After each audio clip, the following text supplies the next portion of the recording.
Olá, boa tarde, bem-vindos ao 7º episódio de Trocados por Miúdos. Olá, Franklin, boa tarde, bem-vindo. Olá, boa tarde.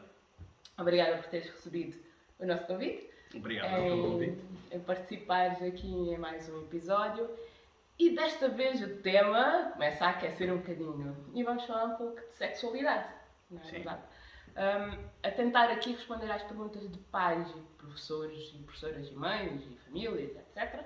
Em torno das questões de sexualidade que assustam às vezes um bocadinho, né? Porque ainda é um tema tabu e que assustam um bocadinho e que deixam alguns adultos sem chão ou sem perceber muito bem como fazer. Desde já, pedia para nos dizer um pouco assim da tua experiência, quais são os maiores receios que docentes e famílias têm à volta da sexualidade juvenil. O primeiro grande receio é que a tenham. Pura e simplesmente. Ou seja, a possibilidade de um jovem ter relações com outro jovem, independentemente da idade, e quanto mais novos, maior o receio, esquecendo-se que a sexualidade é bastante mais abrangente do que apenas o relacionamento sexual. Exatamente. E como é que consideras que é a melhor forma de abordar com esses técnicos, com esses pais, com essas famílias, o tema? Qual é assim, a estratégia? É um tema que não deverá ser abordado exclusivamente num momento, num só momento. Deve ser um tema que é trabalhado quer no seio da família, quer no seio da escola, de uma forma absolutamente natural, porque faz parte do comportamento humano, e é, afinal de contas, através da nossa sexualidade que nós procriamos e que nós continuamos a nossa espécie. A sexualidade é muito mais abrangente do que apenas o comportamento sexual ou a prática sexual. E, portanto, não deve ser deixada apenas para técnicos, não deve ser deixada apenas para a família ou para a escola, e não deve abranger apenas os comportamentos, leia-se, práticas sexuais. A sexualidade é algo que nos acompanha ainda antes do nosso nascimento e que permanece ao longo de toda a nossa vida. A sexualidade envolve não apenas as práticas sexuais, mas tudo o que nos define enquanto homens ou mulheres ou a género ou afins, todos os nossos comportamentos, que são classificados como comportamentos tipicamente masculinos ou tipicamente femininos ou nenhum deles, e acima de tudo, e isto é algo que não é normalmente abordado, a educação sexual não é apenas ensinar os jovens a utilizar um preservativo ou a terem relações ou a não terem relações sexuais. A educação sexual é uma educação para os afetos, ou seja, eu ter a capacidade para ter acesso aos meus sentimentos, perceber o que é que estou a sentir e conseguir transmitir-o. Sexualidade é também eu ter a capacidade de dizer que gosto de ti ou que não gosto de ti, ou fazer-te um carinho sem ter a conotação sexual. Conotação sexual é essa que é muitas vezes dada pelos adultos, mas que não é dada pelas crianças ou pelos jovens. E, portanto, aí temos uma projeção da sexualidade do adulto, que considera algo que é sexual quando não o é, pode ser apenas genital ou pode ser apenas sem qualquer significado nesse sentido. E depois temos aqui o caldo entornado porque, ai meu Deus, que o menino ou a menina mexeu onde não devia, e isto está errado. A sexualidade é muito mais abrangente do que apenas utilizem o preservativo ou não façam. Ou não façam, exatamente. É importante ensinarmos os jovens a lidar com os sentimentos. Eu se calhar ia um passo à frente a dizer, ensinar as crianças, não é? A lidar consigo, com o seu corpo e na relação com o outro. E preparar isto tudo também é a sexualidade, não é? O consentimento no toque do outro, que não tem que ser um um toque sexual, não é?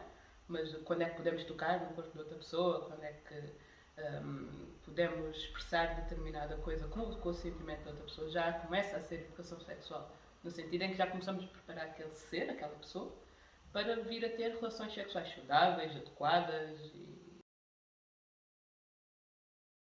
e é um passo à frente a dizer ensinar as crianças, não é? A lidar consigo, com o seu corpo e na relação com o outro. E preparar isto tudo também é a sexualidade, não é? O consentimento no toque do outro, que não tem que ser um toque sexual, não é? Mas quando é que podemos tocar no corpo de outra pessoa, quando é que podemos expressar determinada coisa com o consentimento da outra pessoa, já começa a ser educação sexual. No sentido em que já começamos a preparar aquele ser, aquela pessoa, para vir a ter relações sexuais saudáveis, adequadas e empáticas com outras. Eu quando eu já trabalhei com crianças que teriam 4, 5 anos sobre sexualidade, e quando eu digo isto, as pessoas normalmente ficam muito chocadas. E o que é que eu fazia com essas crianças? Ensinava-as o que era aquilo que estavam a sentir. Eu hoje estou chateado, eu hoje estou contente, e trabalhávamos os sentimentos, porque este tipo de comunicação, de autoperceção e de comunicação depois vai permitir a tal sexualidade saudável de ter a capacidade para perceber eu gosto ou não gosto daquela pessoa, sinto que aquela pessoa gosta ou não gosta de mim e o que é que vamos fazer em relação a isto. E, portanto, a comunicação é fundamental, a percepção afetiva é fundamental também para a sexualidade. Exato. E se calhar não é tanto a ver com a idade, eu diria que tem mais a ver com o desenvolvimento e a maturidade de cada criança, né? Porque crianças e jovens são diferentes, embora existam etapas desenvolvimentais. Se calhar o que é que poderíamos dizer aqui que é importante trabalhar aos 5, 6 anos falaste das emoções, né? Acerca do próprio e de comunicação delas. E já agora estava-me a lembrar, porque isto, e sendo meu pai também, é algo que é importante nós ensinarmos às nossas crianças. Existe um programa fantástico, salvo erro, da União Europeia, que acho que todos os pais deveriam saber, que é quais são as zonas em que as outras pessoas podem tocar. Ensinar às crianças quais são as zonas que podem ser tocadas e as zonas que só os adultos cuidadores é que podem tocar. Por causa da fralda e etc. Por causa da fralda e afins.